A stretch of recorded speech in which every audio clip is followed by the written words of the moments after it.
man, a promise is a promise, people. We have, at the time of making this video, 220 likes. Can we get to 300? You lot are fantastic. Keep your thoughts, everything rolling, people. Promise is a promise. Said 100 likes, we crack on with what's being said. Gyökeres negotiations. Sporting and Arsenal are 2.5 million euros apart. The difference between the clubs lies in the conditions relating to the 10 million euros of add-ons, people. So it seems like the bulk of the deal's done. It's that stuff, people. It's the bonuses. Arsenal's talks with Sporting over bonuses in the Viktor Gyökeres deal that could take the cost of the transfer to about 68 million are nearing a conclusion. The players already agreed on personal terms. We knew that. Talks with Sporting over bonuses in the Gyökeres deal that could take the cost of the transfer to about 68 million are also nearing conclusion. To be honest, when you hear bonuses, at some point they're going to have to stop acting now. Like, the bulk of the deal's been done now. Like, it's bonuses. We'll have to see how it all develops, man. But it feels like we're going to get there. Record, which said a day before that the deal was on the verge of collapse, now says there's a good chance Gyökeres to Arsenal is done by the end of the week. Nuno Farina of CNN Portugal, in brackets, the person who first broke news of the first meeting between Arsenal and Gyökeres' agent and last week's exclusive deal being closed. Gyökeres' deal is close to being finalized. Arsenal wanted 3 million euros easily achievable and 7 million euros bit more difficult to achieve in the 10 million add-ons. Now the latest information is that it's going to be exactly half and half. That is 5 million of those that are considered easily attainable, and 5, I would say, are less easy to attain. As per latest info, the 5 million of the 10 million are virtually agreed. So, but and his counterparts at Sporting driving a hard bargain, people. Sporting's president has reached an agreement with Arsenal of 63.5 million euros with easy to fulfill bonuses of 10 million euros. Gyökeres will travel to London on Friday for his medical, signing a 5-year deal worth close to 8 million euros net per season. Don't forget your passport. We have left it late. You're going to be flying out with us, essentially. Gyökeres' agents are still in London with convos ongoing between all parties for add-ons. Subscribe if you haven't. Arsenal have paid more than they expected, but Sporting now want even more with almost guaranteed add-ons. While nothing has collapsed, it is tense. That is what Fabrizio Romano has said. So yeah, people, we'll have to see.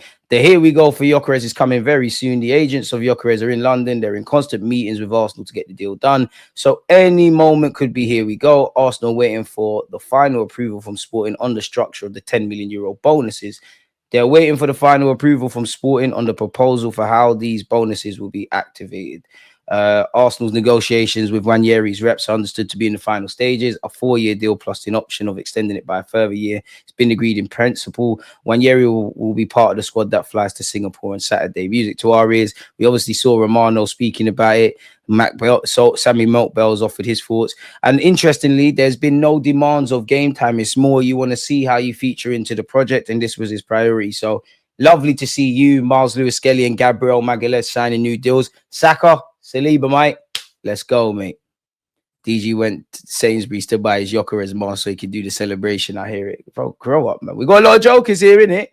Breaking. Liverpool are now ahead of Arsenal in the race for Rodrigo. I don't think we're ever on it, really, but it is what it is. They're now going all in for Rodrigo. The English club has decided to strongly pursue the Brazilian. They will do whatever it takes to sign him. There's also rumours they've hired the super agent. Is it Zahavi or something like that to act as an intermediary? So Liverpool's here, Real Madrid's there, the middleman, if we're using fancy jargon for no reason. So yeah, they'll do whatever it takes, people. Bayern Munich have been linked with him as well. So they're apparently committed to spending 100 million. But any move could hinge on what happens with Luis Diaz and Liverpool, who are also interested in the Brazilian. If they get Diaz, it's not going to happen. This says Rodrigo was offered to Bayern and was briefly discussed back in May. But since not all the decision makers are convinced, he's currently not a hot topic for the club. So there you have it with that. I've read this before, but it's going to take 70+ million and he will be on big wages. Sammy Moltbell crucially said, I think I would probably say Eze would be the one who's more achievable. Forget this Rodrigo stuff. This is said Rodrigo has said yes to Arsenal. He's edging towards giving the thumbs up to a summer move to Arsenal, who must now decide whether to sign the Real Madrid star Eze. If it comes down to it for you, look, which one are you going with, people? And I don't want to be that guy. But if we assume Rodrigo's 80 million and you had 50 million to spend on Madueke, could you have got rid of Azinia, Fabio Vieira, all of them guys, sourced that 20 to 25 to 30 million? Now you got your 80 for Rodrigo. that which is irrelevant from whatever you're putting down on Gyökeres, Kepa, Norgard, Zubamendi, the list goes on. Big up yourself, Madueke. But this is what some Arsenal fans are thinking, bro. If this goes a bit left, what's going on there? And I mean, I did ask you lot. And again, Rodrigo Eze, people, just type in the name. We've got into the box. Big up yourself. He's saying Eze. Fire saying Eze. Johnny saying Rodrigo. Tom is saying Eze. Into the box again. He's saying Eze. That don't count. You can't vote twice. Martin is saying Eze. Fire's just saying get rid of Jesus too. I'm going for Rodrigo with Ethan as a backup to Odegaard. Rodrigo never should have touched Madueke. We got another Eze one. Why can't we have both Eze and Rodrigo? Just why aren't we a big global club too who are desperate to win something? True, but you just know. Listen, I'm frustrated as you, but you know we're not going to spend that bread. There's no way like we're spending 100, well, anything from 70 to 100 million on Rodrigo. Then it's at least 68, maybe even all the way to 70, because, you know, we might say to Palace, you know what, we won't activate the release clause. We'll give you a couple more quid on top of that. So that's 160, 170 million on 2 players. Then you throw in the 60 or 70 plus for Gyökeres. Then you throw in the 50 for Zubamendi. Then you throw in the 50, well, up to 50 million for Madueke. Then you start, you know, it might not be the biggest of fees, but the 15 to 20 million on Mascara, the 5 million on Kepa, the 12 or something, 10 to 12 on Norgard. You get where I'm going with this. It's that would be war chest. That would show me why you're keeping the powder dry. I'd love to be proven wrong, but I can't see it. Based on what I think I believe or interpreted in the last 24 hours, it seems to me that once Gyökeres and this Mascara brother are through the door, you lot off for pre-season, I think there'll be a bit of radio silence where incomings are concerned. And I think we'll pour our attentions to getting the various players that need to cut off the wage bill. We've got Eze shouts, Gyökeres is coming, yay. Rodrigo, Eze, Madueke. Oh, Foxy's an idiot. Some of my mods are idiots, you know. Rodrigo is a must. Rodrigo, but really and truly both. Rodrigo, Eze is a 10. Your votes don't count again into the box. But yeah, Eze, got to be Eze. Eze, 2 different positions to be fair. DG is true, but and even though you're right, both of them can play in the same position. 2 at the very least. 3 actually. Both of you could play up front, even though I don't really want to see that. Both of you could play left and right wing. Both of you could actually play an Odegaard's role. Obviously, when I see Rodrigo, I think, yeah, left wing, that's you. You're on this wing thing. Where I look at Eze, I still believe, yeah, left wing, inverted, that's you. But Odegaard, you better watch your back. You know, Nwaneri signed a new deal. Eze's about. There's options, you know, with Zubamendi, Rice, Eze in terms of the 6s and 8s. Could be an option off the right as well. For me, I would want both. And I can't really decide. I just feel for me, if I was better, which I'm not, and I don't know anything that's going on, I just focus on Eze. It feels like it's more quote unquote realistic, more attainable and whatnot. So yeah, man, Rodrigo's the latest kind of kerfuffle that's, you know, rattling everybody or sparking a Premier League battle for him.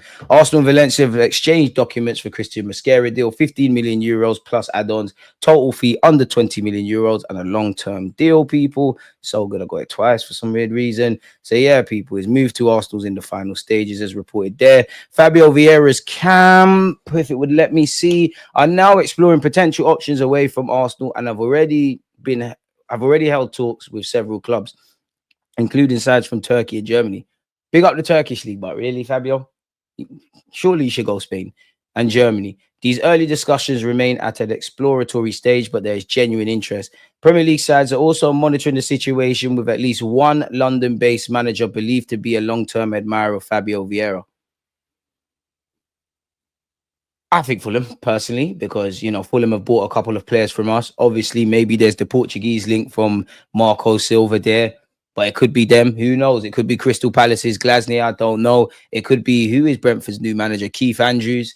I don't know. It could be, I don't know if it's Graham Potter, to be fair, in West Ham. And But it is what it is. One Serie A club has indicated a willingness to negotiate a permanent deal. He was linked with Parma. Those reports said any deal to go to Parma, where Carlos Cuesta is managing now, are wide off the mark. Proposing a fee of around 18 million euros. I'd accept it if I'm honest. However, sources tell Give Me Sport that Arsenal are not keen on that kind of valuation. But if you think we can get some more change out of them, go do your thing.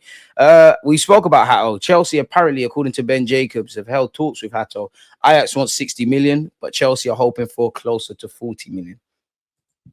Pardon me. Reece Nelson's also been linked with Crystal Palace in the last 24 to 48 hours. In fact, if we skip ahead a bit, people, this article said Trossard, Fabio Vieira, and Reece Nelson could all potentially be used in some level of make weights, people. So it all depends. Again, it really just all depends where you read, really. It's getting very creative. So, yeah, Nelson needs to go. Arsenal remain in contact with the agents of Eze. Arsenal are hoping later in the window that Palace could soften their stance of not wanting the release clause. Now, other teams could get involved, but this is probably your best chance to sell him, because next year, if he has a year left on his deal, assuming he stayed at Palace, not that you can't get a good fee, no one ain't paying his release clause. All right, leave him alone. We'll wait another year. And Eze might force the boat. He's like, I'm 27. Next year, you're 28. The next year, if you run down your whatever, I'm 29. We've heard this before, but Mikel Arteta sees the Crystal Palace man Eze as the final jigsaw. We do face a fight allegedly from Bayern Munich where he could reunite with Elise. That would be cold, if I'm honest. We're set to approach Palace to discuss whether we can do a deal without triggering his 68 million release clause. Do you lot think we can? Chelsea have apparently been linked with him as well, people. Arsenal are still described as the favourites, but apparently Chelsea have joined the race for him. In fact, even on that, what's going on here? Where is it? What's going on? Can you lot see my screen? What the hell's going on here? Why is it gone? Oh, there we go. Oh, because I'm pressing buttons you shouldn't be pressing. Sorry, folks. We're back again.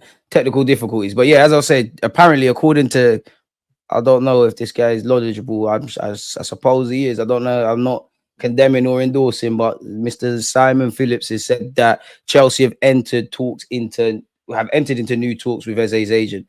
They could be, he could always be going Chelsea and they're playing Arsenal's interests or vice versa. But to be honest, the difference with us in Chelsea is that Chelsea are going to move aggressive to get this done. I don't know. Maybe Eze's advisors have given Arsenal their word, but it feels like we might sit on our hands. Lord knows, I hope to be wrong. For what it's worth, Eze is back at Crystal Palace, doing his pre-season bits. Some people did say, oh my God, he's not in the new kit launch. It's all over, which I hope it is for them. Noni Madueke has signed his contract at Arsenal, valid until June 2030. Official announcement to follow.